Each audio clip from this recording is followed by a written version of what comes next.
Hello everyone, welcome to Kanen Coffee Berkeley. Today we have a nice quick mill. Came to the shop, not working at all, completely dead. And we fixed the issue that was the ID not set up at 200. That's why the steam didn't work, or the heat didn't work at all. So we did the deep clean, descale, backflash the machine, and switch all the, as you can see here, all the components that were old, the pistons and stuff. And let's pull a shot.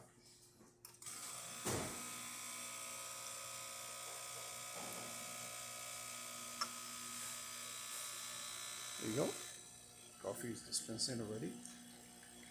The flow of the coffee you can always adjust because we're using a grinder that we do only for testing the coffee. So if it's runny, it's our grinder is coarse.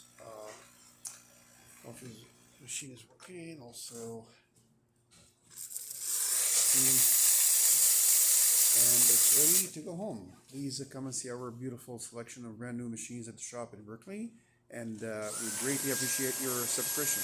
Thank you.